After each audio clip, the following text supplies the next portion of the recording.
la nueva reforma laboral para conductores y repartidores de plataformas que entró en vigor este domingo pasado. El viernes aquí le reportamos en este espacio las protestas que hubo de repartidores de aplicaciones, de estos que le llevan a usted sus productos y comida a su domicilio, porque pues curiosamente los legisladores aquí en la Ciudad de México dijeron que iban a hacer un cambio para beneficiarlos y también a nivel federal, pero resulta que ellos no están de acuerdo con la nueva reforma laboral que hicieron para darles prestaciones, no están de acuerdo con el esquema rígido que les quieren imponer, y vamos a platicar de este tema. Está con nosotros aquí en cabina visitándonos y le agradezco que nos visite al abogado Gerardo Cuéllar. Él es abogado por la Ibero y especializado en materia laboral por la UNAM.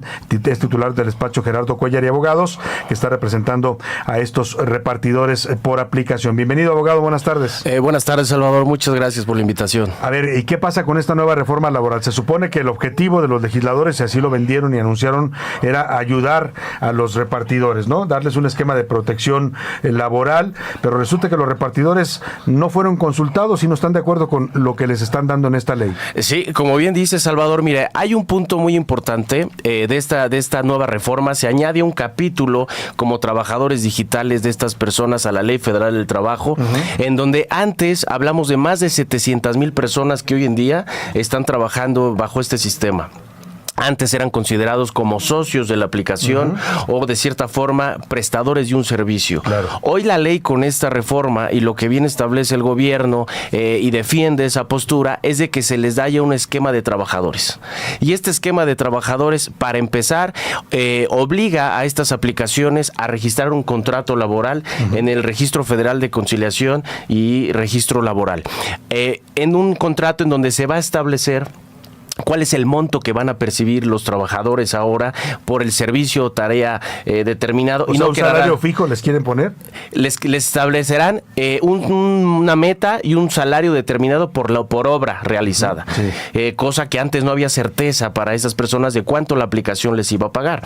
Era un algoritmo de cierta forma que ellos manejaban y uno tenía que acatarlo. Claro. Entonces ahora ya va a estar registrado en un contrato. Pero este salario, como bien dices, deberá de contener ahora prestaciones laborales como trabajador.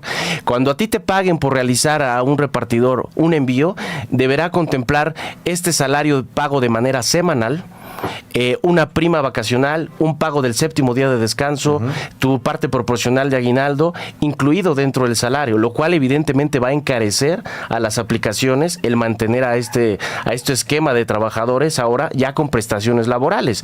Y precisamente lo que ellos argumentaban, bueno, es que a nosotros nos va a quedar menos dinero. Claro, porque les va a descontar la empresa. Exactamente. Y no solo eso, esta reforma obliga a las aplicaciones a darlos de alta ante el Seguro Social, en donde establece que tendrán todos los seguros que ofrece el Instituto Mexicano, y únicamente establece una diferencia.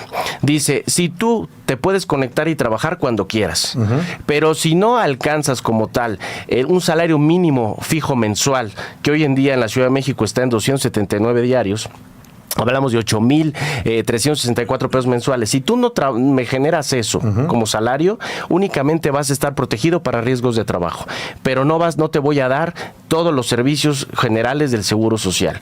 Entonces, la gran polémica es, ahorita se va a establecer un programa piloto durante los próximos 6 meses para ver cómo se van a ajustar estas tarifas en el Seguro Social, y lo más importante, qué impacto tendrá al consumidor en el servicio, de que qué tanto se podrá encarecer, y sobre todo al bolsillo de los propios ahora trabajadores de las aplicaciones. Ahora les va a afectar, o sea, en lugar de beneficiarlos, les están afectando sus ingresos, ¿no? Claro. Es una primera consecuencia.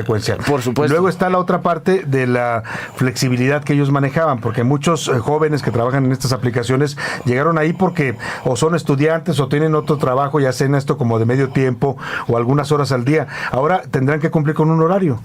Tendrán que establecer ciertas métricas que marquen las aplicaciones, y si no, no gozarán de estos beneficios. Entonces, podrá haber penalizaciones bajo este determinado esquema por parte de las aplicaciones. Entonces dice, ¿de qué me sirve a lo mejor lo que argumentaban ellos en sus protestas, tener un esquema, unas prestaciones, si al final del día voy a percibir menos ingreso? Claro. Se me va a ver reflejado una afectación repercusión en mi salario diario. Ahora, para las empresas, sabemos que muchas de estas aplicaciones son empresas digitales que no necesariamente tienen sede en México, algunas de ellas incluso, ¿no? ¿Cómo establecer esta ley y cómo hacerlos cumplir con una ley laboral cuando ellos a veces ni siquiera tienen instalaciones físicas en México? Sí, correcto, pero por ejemplo, la ley establece que todo prestador de servicios que ejerzca las labores dentro de México tendrá que acatarse bajo esta normativa.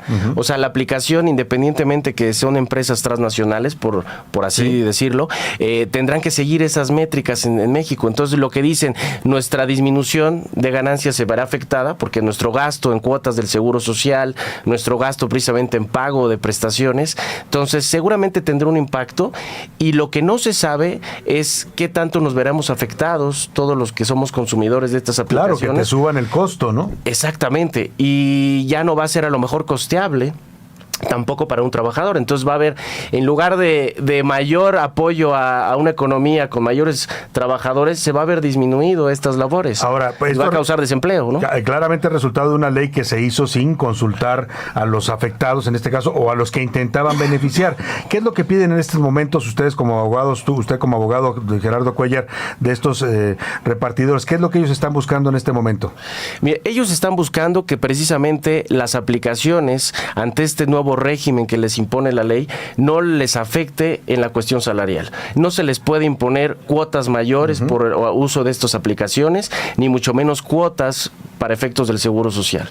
Entonces, eso está en las negociaciones. Es una ley que, digamos, ya entra en vigor, pero que está en un programa piloto dentro de los próximos 180 días, posiblemente para hacer las modificaciones pertinentes. Claro. ¿Habrá diálogo con los legisladores que tienen que ver este tema? Todavía hay diálogo entre el sector empresarial de estas aplicaciones contra el sector legislativo para poder hacer las modificaciones pertinentes. Pues vamos a estar atentos a esta plática, a estos diálogos y a ver este periodo de prueba que nos dice ha entrado ya esta ley en vigor, ver cómo resulta y ver también cuáles son las demandas que mantienen los trabajadores de aplicación.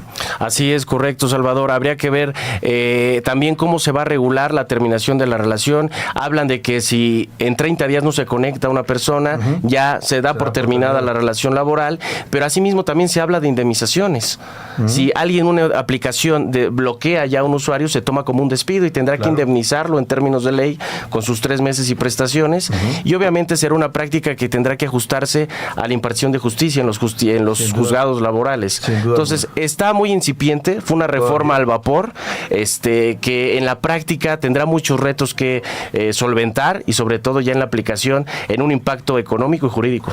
Una reforma al vapor como las que se suelen ya hacer en estos últimos años. La mayoría de Morena, con el poder que tiene, quiere hacer las cosas rápido, porque así se lo piden a veces desde el Poder Ejecutivo, pero lamentablemente termina haciendo reformas que no benefician a nadie y que complican más el trabajo, en este caso de los repartidores de aplicación. Vamos a estar atentos y lo seguiremos consultando. Está abierto el espacio para que sigan trayéndonos sus demandas, abogado. Muchas gracias, Salvador. Muchas gracias a sus órdenes. Al abogado Gerardo Cuéllar, abogado por la Ibero, especializado en materia laboral por la UNAM y titular del despacho Gerardo Cuéllar, que están defendiendo los intereses de estos repartidores de aplicación. Todos los necesitamos y todos los utilizamos el día de hoy, así es que es un tema que también nos compete a nosotros, porque esta reforma, como bien explicaba el abogado Gerardo Cuéllar, puede hacer que nos aumenten el costo de llevarnos nuestros servicios o productos o comida a domicilio. Vamos a estar atentos al tema y seguiremos informándole.